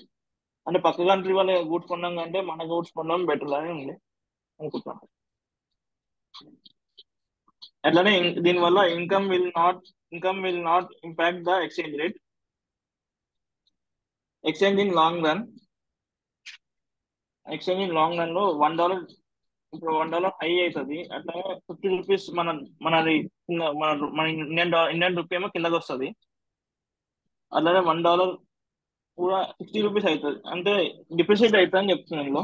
Exchange లో ఇప్పుడు ఒకటేలాగా ఉండదు, ఇట్లా up and down అవుతా ఉంటుంది అని చెప్తున్నారు. Fixed exchange rate. మన ఇండియన్ రూపీ ఎప్పుడు అంటే ఫిక్స్డ్ ఎక్స్చేంజ్ అంటే గవర్నమెంట్ ఎంకరేజ్ చేస్తుంది ఎక్స్పోర్ట్స్ ని. ఎందుకంటే మన ఎట్లా అంటే మన కరెన్సీని తక్కువ చేసుకుని ఆ, మన అంటే 50 రూపీస్ ఉన్న మన ఇండియన్ రూపీస్ 70 రూపీస్ చేసుకుని ఫారెన్ ఎక్స్పోర్ట్ చేయడానికి ఎంకరేజ్ చేస్తుంది. Merits and demerits of flexible and fixed rate. Fixed ఉంటుంది, ఫ్లెక్సిబుల్ ఉంది. ఫ్లెక్సిబుల్ లో ఫ్లెక్సిబుల్ అంటే more flexible. No long stocks will be foreign exchange reserves. Move trade in the supply and demand of balance of payment. In the fixed amount, credibility goes to the government. Rise of speculation lead to devaluation of the currency. Management of floating system. Fixed plus floating ఉంటుంది. Fixed ఏమో managed, floating ఏమో flexible. ఈ రెండు కలిస్తే దట్టి floating అవుతుంది. The central bank does not maintain the exchange rate. Due to this too much, central bank intervenes to buy and exchange the foreign exchange. Clean floating అంటే exchange in maintenance. Exchange is maintained by the market forces. Sorry, better.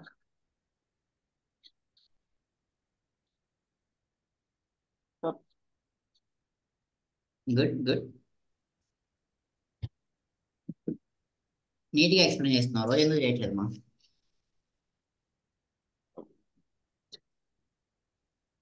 Good. So doubts ఏమైనా ఉన్నాయి ఈ చాప్టర్లో net factor అమ్మా? Service in trade లో net factor income. Net factor income page number చెప్పగలరా?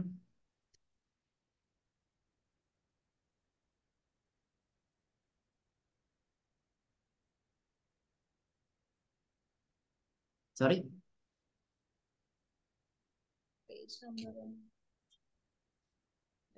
నేను PDF చదివాను సార్, టెక్స్ట్ బుక్ లేదండి. దాంట్లో కూడా పేజ్ నెంబర్ ఎవరైనా చదివారు కదా అందరూ? విజయ్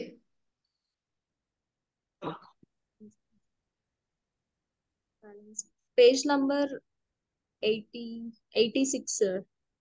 సో నార్మల్లీ మీకు లైక్ 3 ఫ్యాక్టర్స్ ఆఫ్ కన్సంప్షన్స్ ఉంటాయి కదా. ఎంప్లాయీస్ శాలరీస్ ఉంటాయి, రెంట్ ఉంటుంది, ఇన్వెస్ట్మెంట్ ఉంటుంది కదా. సో ఇవి లైక్ మనకి బయటకి మన కంట్రీకి వేరే అబ్రాడ్కి వెళ్తూ ఉంటాయి. సో నెట్ అంటే మన నుంచి ఎంత వెళ్తున్నాయి, అబ్రాడ్ నుంచి మనకి ఎన్ని వస్తున్నాయి, దట్ డిఫరెన్స్ ఈస్ నెట్. మీకు మీ బుక్లో ఏముంది అది వినిపిద్దామని. 80 నెట్ ఫ్యాక్టర్ ఇన్కమ్ లేదు, page number 86 88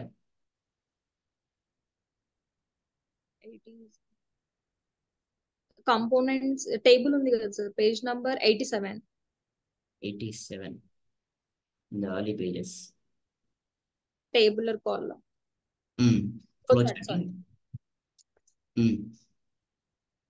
net factor income అదే మా లైక్ ఫ్యాక్టర్స్ ఉంటాయి కదా. ఫ్యాక్టర్స్ ప్రొడక్షన్ ఏమున్నాయి? లేబర్, ల్యాండ్ క్యాపిటల్ అండ్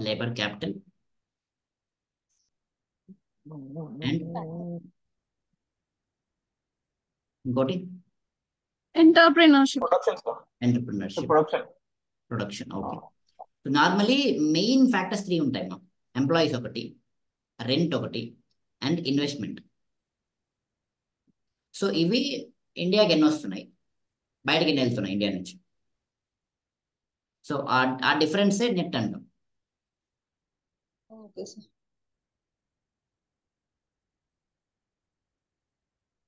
దాంట్లో ఇచ్చారు చూడండి, net income from compensation of employees. Compensation అంటే వాళ్ళ salary. And net investment income. ఈ రెండు చూస్తారు నెట్ ఫ్యాక్టర్లో. నువ్వు వినవా? 2 గుడ్లు ఉన్నాయి, గింత ఉన్నది. నిత్య మ్యూట్ చేసుకున్నా. ఎస్. ఇంకమ్మా ఎనీ అదర్ డౌట్స్?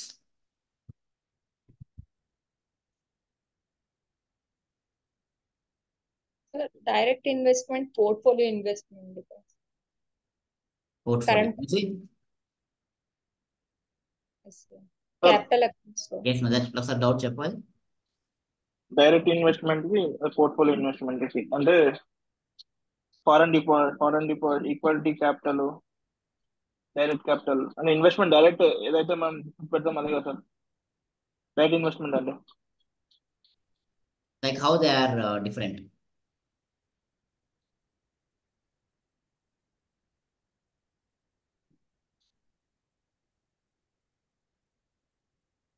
అర్థం కాదు. డైరెక్ట్ ఇన్వెస్ట్మెంట్ అనేది like it's for the long term, అంటే ఎకానమీ లాంగ్ టర్మ్ లో గ్రో అవుతుందని ఇన్వెస్ట్ చేస్తారు. Portfolios are for the short term.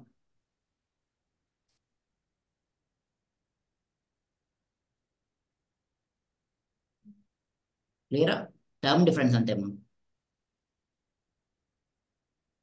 Portfolio ఇన్వెస్ట్మెంట్కి ఎగ్జాంపుల్ ఏం చెప్పొచ్చు? స్టాక్స్ ఇన్వెస్ట్ చేస్తారు కదా, that is portfolio. Bonds, commodities Banking. పెడతారు, గోల్డ్, ఇట్లా క్యాష్, ఎక్స్చేంజ్ ట్రేడెడ్ ఫండ్స్ అంటారు, ఈటీఎఫ్స్, వీటిలో పెడతారు. సో ఇట్లా ఈ ఇన్వెస్ట్మెంట్స్ కంపెనీస్ పెడతారా సార్? సారీ చిన్న కంపెనీస్ లో పెడతారు కదా. అర్థం కాలేదు. ఆఫ్షోర్ ఫండ్స్ కదా, ఆఫ్లైనా? ఆఫ్షోర్ ఫండ్స్ ఉంది కదా, అదే కదా పోర్ట్ఫోలియోస్. పోర్ట్ఫోలియో ఇన్వెస్ట్మెంట్ కదా సార్. పోర్ట్ఫోలియో ఇన్వెస్ట్మెంట్ అంటే జనరల్ గా కొన్ని ఫైనాన్షియల్ అసెట్స్ ని కలిపి పోర్ట్ఫోలియో ఇన్వెస్ట్మెంట్ అంటారు. అది స్టాక్స్ కావచ్చు, బాండ్స్ కావచ్చు, రియల్ ఎస్టేట్ కావచ్చు, ఇంకేదైనా సెక్యూరిటీస్ కావచ్చు. కొంచెం టైంలో రిటర్న్ వస్తాయి అని. సో పోర్ట్ఫోలియో అంటే కలెక్షన్, ఒక దాని మీద కాకుండా ఇప్పుడు స్టాక్స్ లో పెడతాం, దాని పోర్ట్ఫోలియో అన్నాం, స్టాక్స్ అనే అంటాం. సో కొన్ని ఫైనాన్షియల్ అసెట్స్ అన్ని కలిపి పోర్ట్ఫోలియో అంటాం.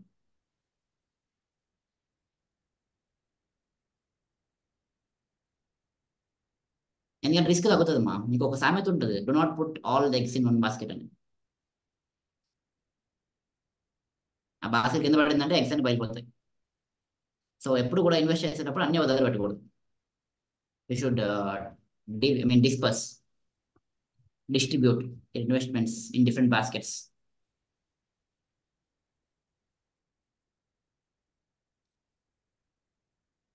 కరెంట్ అకౌంట్, క్యాపిటల్ అకౌంట్స్ అంటే అండ్ ఇంకో డిఫరెన్స్ కూడా ఉందమ్మా, లైక్ పోర్ట్ఫోలియోకి డైరెక్ట్ ఇన్వెస్ట్మెంట్ లో మనం రిస్క్ మనమే తీసుకుంటాం, లైక్ మేనేజ్మెంట్ కూడా మనదే ఉంటుంది, మన డెసిషన్ మేకింగ్ ఇవన్నీ ఉంటాయి. పోర్ట్ఫోలియోలో అవి డెసిషన్ మేకింగ్ ఉండదు. ఇట్స్ లైక్ డార్మెంట్ పార్ట్నర్ అని చెప్పొచ్చు, ఆ టైప్ ఆఫ్. అంటే వాళ్ళు లాస్ వస్తుందంటే తీసేసుకుంటారు కదా సార్, ఈ టెంపరీ బేస్డ్ కదా. డైరెక్ట్ లో లైక్ దాన్ని గ్రో చేయాలని చూస్తాం కదా. పోర్ట్ఫోలియోలో సార్ లాస్ వస్తుందంటే portfolio it's purely business. Business. అంటే వాళ్ళకి మేనేజ్మెంట్ లో వాళ్ళు ఉండరు, అది ఒక ఇండైరెక్ట్ అనమాట. డైరెక్ట్ ఇన్వెస్ట్మెంట్ అంటే మనం డైరెక్ట్ ఇన్వెస్ట్ చేస్తాం, దాంట్లో ఇన్వాల్వ్ అవుతాం, ఆపరేషన్స్ లో, పాలసీ మేకింగ్ లో. పోర్ట్ఫోలియో మనం ఇన్వాల్వ్ కాము, పెరుగుతుందేమో అనే హోప్ తో పెడుతున్నాం. సారీ ట్రేడింగ్ చెప్పొచ్చా సార్? ఎగ్జామ్ ట్రేడింగ్ సో కొన్నిటిని కలిపి పోర్ట్ఫోలియో అంటారు. Trading is nothing but buying and selling. Intraday trading, interday trading లాంటివి ఉంటాయి. ఏదో డౌట్ అడిగమ్మా? Accounts, current account and capital account కి ఒక డిఫరెన్స్ ఉంటుంది సార్. కాన్సెప్ట్ నాకు అది డిఫరెన్స్ ఏంటి సార్? కరెంట్ అకౌంట్ అంటే లైక్ ఇంపోర్ట్స్ ఎక్స్పోర్ట్స్ ని ట్రాక్ చేస్తుంది, ట్రాన్సాక్షన్స్ ఎలా అవుతున్నాయని. క్యాపిటల్ అకౌంట్ అంటే ఇంటర్నేషనల్ ఇన్వెస్ట్మెంట్, దాన్ని ట్రాక్ చేస్తుంది. So flow of money and foreign partners అని చెప్పచ్చు. సో ఇంపోర్ట్ అండ్ ఎక్స్పోర్ట్ ఏం జరుగుతాయి? ఇండియాకి ఇన్కమ్ వస్తుంది, పోతుంది, అవునా? మనీ ఫ్లో అవుతుందా? ఇంపోర్ట్ చేసుకుంటే తగ్గుతుంది, ఎక్స్పోర్ట్ చేస్తే పెరుగుతుంది. సో క్యాపిటల్ అకౌంట్ ఏం చేస్తుందంటే ఇంటర్నేషనల్ ఇన్వెస్ట్మెంట్ గురించి చూస్తుంది. ఇంటర్నేషనల్ ఇన్వెస్ట్మెంట్ ఏమవుతుంది, మనకి ఫారిన్ పార్ట్నర్స్ గురించి జరుగుతుంది. It's a flow of foreign partners. So ownership మారచ్చు, ఫారిన్ పార్ట్నర్స్ కదా. సో కరెంట్ అకౌంట్ ఏమో ఒక ఇన్కమ్ గురించి మాత్రమే మాట్లాడుతుంది.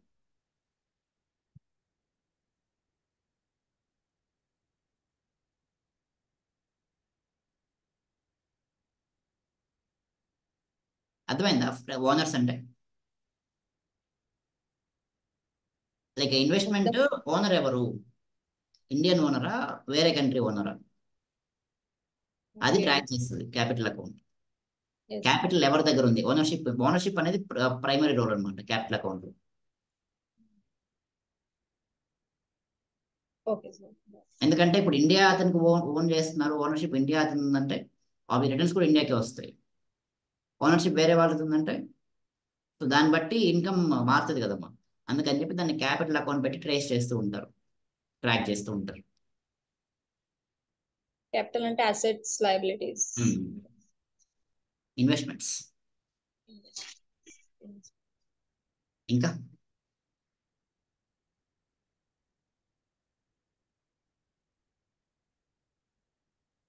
ఇదేనా? సార్ ఎర్రర్స్ అండ్ ఒమిషన్స్ అంటే ఎందుకు కన్సిడర్ చేస్తారు సార్? ఇక్కడ థర్డ్ ఎలిమెంట్ అని ఇచ్చారు సార్. అంటే లైక్ కరెంట్ అకౌంట్ మనం నార్మల్ గా బ్యాలెన్స్ ఆఫ్ పేమెంట్ లో current account, capital account and errors and emissions కూడా క్యాల్కులేట్ చేస్తారని ఇచ్చారు సార్. ఎక్కడ ఉంది page number? Balance of payments. Balance of payments. Errors and omissions. It is difficult to record all international transactions accurately. Thus, we have a third element of balance of payments apart from the current and the capital accounts called errors of omissions. Sample of balance of payments for India. Notice in the table there is a trade deficit and current account deficit, but a capital account surplus. So international transactions అన్ని record అవడానికి వీలు ఉండదు కాబట్టి కొన్ని errors జరుగుతాయి. It is not accurate అంటున్నాడు. కొన్ని వెళ్ళిపోతాయి మనకు తెలియకుండా. So balance of payments accounts presented above divide the transactions into two accounts, current account and capital account. However, following the new accounting standards introduced by International Monetary Fund in the 6th edition of balance of payments, Reserve Bank of India also made changes in the structure of balance of payments accounts. According to the new classification, the transactions are divided into three accounts: current account, financial account, and capital account. The most important change is that almost all the transactions arising on account of trade in financial assets such as bonds and equity shares are now placed in the financial account. Financial assets ఏవైతే ఉంటాయో bonds కానీ shares కానీ అవి financial accounts లో పెట్టారు ఆ transactions. However, RBI continues to publish the balance of payments accounts as per the old system also. Therefore, the details of the new system are not being given here. The details are given in the balance of payments manual for India published by the Reserve Bank of India in September 2010. So అన్ని international transactions కొన్ని వీలు అంటే track చేయడం వీలు అవ్వదు కాబట్టి కొన్ని errors and omissions ఉంటాయి. అవి చూపిస్తారు బ్యాలెన్స్ ఆఫ్ పేమెంట్స్ లో.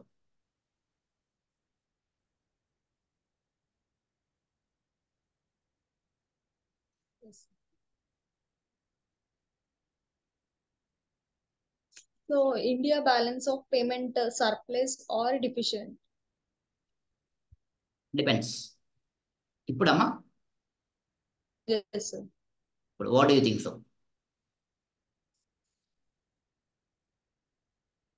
సర్ప్లస్ అనుకుంటున్నాను సార్. వై? ఎందుకంటే బిఫోర్ మన దగ్గర ఇండస్ట్రీస్ అలాంటివి ఎక్కువ లేవు. సో ఇప్పుడు ఎక్కువ ప్రొడక్షన్ అవుతుంది. మేడ్ ఇన్ ఇండియా అనేది కాన్సెప్ట్ ఉంది. అండ్ మెనీ రా మెటీరియల్స్ అనేది మన దగ్గర నుంచి ఎక్స్పోర్ట్స్ ఎక్కువ చేస్తున్నాము. బట్ ఇది చేంజ్ అవ్వచ్చు సార్. అంటే ఎంప్లాయ్మెంట్ ఆపర్చునిటీస్ కూడా ఉన్నాయి సార్ ఓవరాల్ గా. లిబరలైజేషన్ వచ్చిన తర్వాత, ప్రైవేటైజేషన్, గ్లోబలైజేషన్ వచ్చిన తర్వాత లైక్ ట్రేడ్ రెస్ట్రిక్షన్స్ తగ్గిపోయాయి. కంట్రీకి ఇంకో కంట్రీ, ఇండియా వేరే కంట్రీస్తో ట్రేడ్ అగ్రిమెంట్ చేసుకుంది. సో ఎక్సైజ్ కస్టమ్స్ డ్యూటీ వేయకూడదు, ఆ ప్రోడక్ట్ మీద ఎక్కువ ట్యాక్సెస్ వేయకూడదు. So that foreign nationals can sell their products in India and Indians can sell their products in other countries. So ఇండియాకి డెఫిసిట్ ఉందా, surplus ఉందా?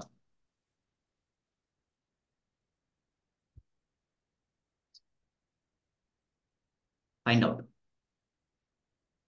రీసెర్చ్ చేయండి. ఉంటే సర్ప్లస్ ఎందుకు సర్ప్లస్ ఉంది, డెఫిసిట్ ఎందుకు సర్ప్లస్ ఎందుకు డెఫిసిట్ ఉంది. ఇంపోర్ట్స్ ఏం చేస్తున్నాం, ఎక్స్పోర్ట్స్ ఏం చేస్తున్నాం. బిఫోర్ ఇండిపెండెన్స్ లో డెఫిషియెంట్ ఉండొచ్చు సార్. ఎందుకంటే సో అప్పుడు సింగిల్ మోనోపోలీ ఉంది. No, we were exporting. But వాళ్ళే Okay. వాడుతున్నారు. అప్పుడు అకౌంట్స్ మెయింటైన్ చేయలేదు సరిగా. Yes, sir. So no one calculated national income. Few people attempted to calculate national income. మీకు అది 11th ఎకానమీలో 9th ఎకానమీలో వస్తుంది కదా. Who try to calculate, who try to measure Indian economy అని హిస్టరీలో కూడా వస్తుంది. కానీ రిమెంబర్ ద ఎగ్జాక్ట్ నేమ్. ఒక 2-3 పర్సన్స్ ఉంటారు, వాళ్ళు మెషర్ చేస్తారు నేషనల్ ఇన్కమ్ ఎంత ఉండొచ్చు అని. సో అకౌంట్స్ లేవు. British government didn't officially calculate any accounts. They just wanted to make use of Indian resources and they did.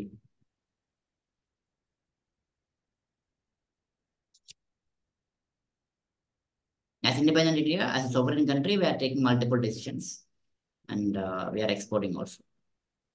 మనకి షార్టేజ్ నుంచి సెల్ఫ్ రిలయంట్ అయ్యాం, సెల్ఫ్ రిలయంట్ నుంచి ఎక్స్పోర్ట్ ఓరియంటెడ్ అయ్యాం. There is change. గుడ్. అంతేనా, ఇంకేమైనా ఉన్నాయా? Sir, autonomous and accommodation transaction. Autonomous and accommodation 5th chapter, అది Same chapter, sir. Bill. 6th page number. Open.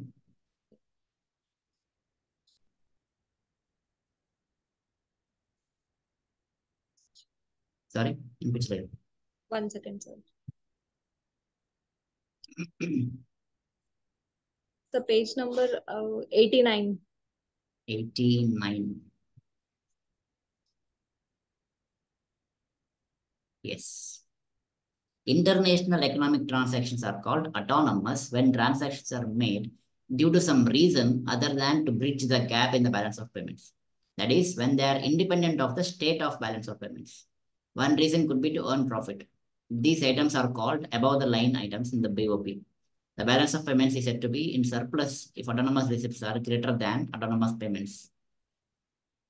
Autonomous అంటే లైక్ బ్యాలెన్స్ ఆఫ్ పేమెంట్స్ ని బ్యాలెన్స్ చేయడం కోసం, ఆ గ్యాప్ ఉంటే కనుక దాన్ని తగ్గించుకోవడం కోసం ట్రాన్సాక్షన్ జరిగితే దాన్ని మామూలు బ్యాలెన్స్ ఆఫ్ పేమెంట్ కోసం, బ్యాలెన్స్ చేయడం కోసం ట్రాన్సాక్షన్ కొన్ని జరుగుతాయి.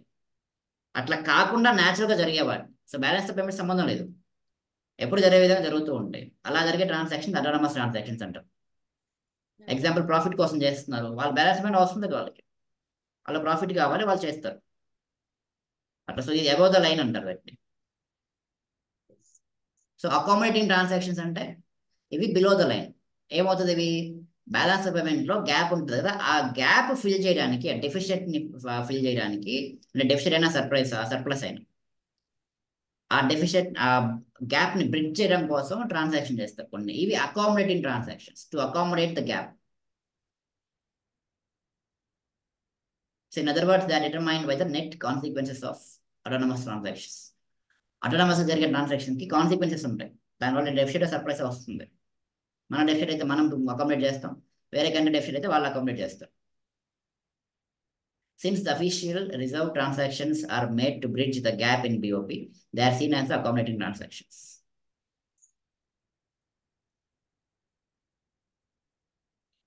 Yes, sir. Got it.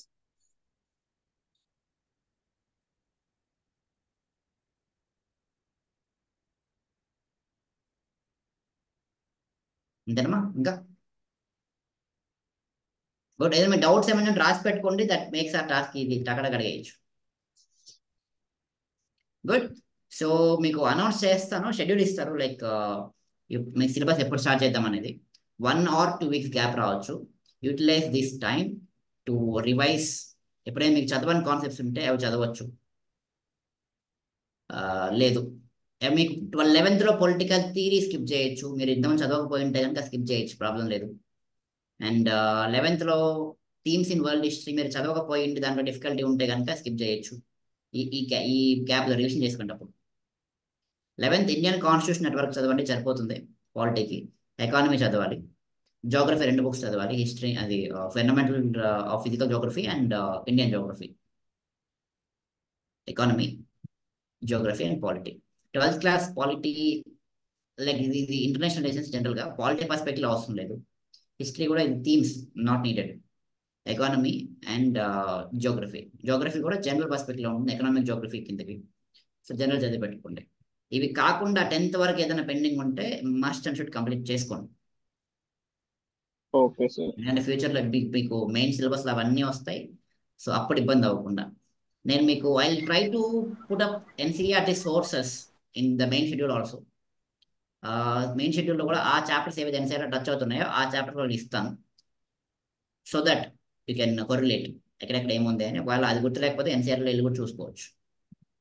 But ఈ గ్యాప్లో అవి చేసి పెట్టుకోండి. So that you not have any difficulty in reading main syllabus. Good. History sir, history హిస్టరీలో ఏమా అంటే అన్ని సబ్జెక్ట్స్ చెప్పారు కదా సార్, హిస్టరీ గురించి సార్ ఆ ఓల్డ్ హిస్టరీ కొంచెం చదవాలా సార్? మెయిన్స్లో ఉంటుంది. World history 9th and 10th సరిపోతుంది. ఆ మ్యాటర్కి అక్కడ ఇచ్చిన కంటెంట్ కొంచెం అడిషన్ చేసుకోవాలి by researching in Google or something like that. Teams in world history అవసరం లేదు.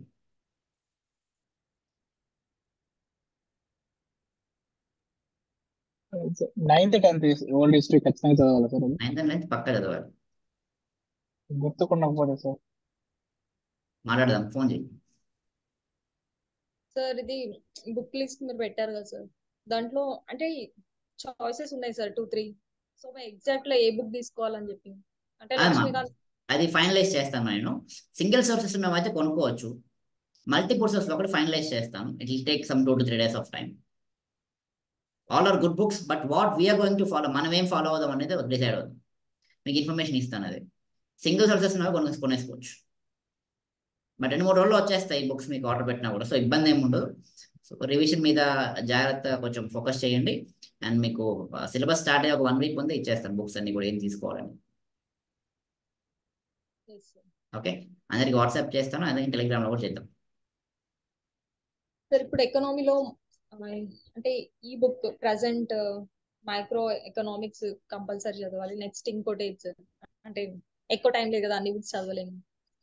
మైక్రో ఎకానమీ ఎకనామిక్స్ చదవాల్సిందే. There are only 4 books, 9th, 10th, 11th and 12th. 4 books చదవాలి. Only 4 books economy NCERTs. 9th, 10th లో వచ్చినా 11th and 12th repeat అవుతున్నాయి, ఇంకొంచెం depth వస్తున్నాయి.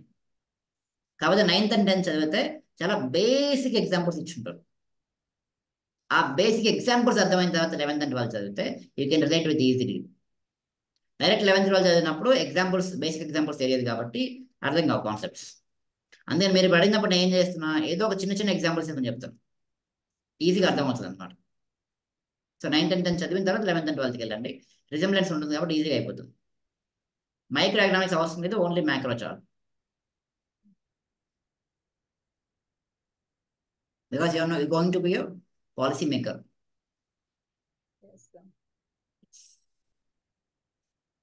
Then so మీకు ఏమైనా ఈ గ్యాప్లో కూడా ఏమైనా డౌట్స్ వస్తే నాకు ఫోన్ చేయొచ్చు ఎప్పుడైనా.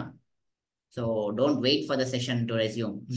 ఓకే, సో ఇది స్పీకర్ అడ్జర్న్ చేస్తారు హౌస్ని. Temporary break. అడ్జర్న్మెంట్ సైనడ్ అయ్యి అంటారు. సైనడ్ అయ్యి అంటే అంటిల్ ద నెక్స్ట్ సెషన్ అని అర్థం. So the house is adjourned sine die అయ్యి.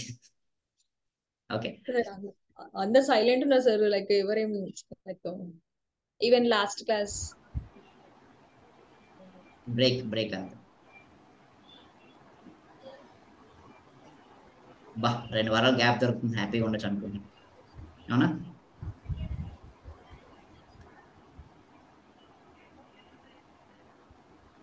ఓకే, సో ఉపయోగించుకున్న బాగా ఉపయోగించుకోండి. ఉపయోగించుకోవాలి, మనం ఏం చేయలేము. So it's our responsibility to provide all platforms and it's your responsibility to use them. Done? Okay, so see you soon. Good night. Good night, sir. Good night, sir.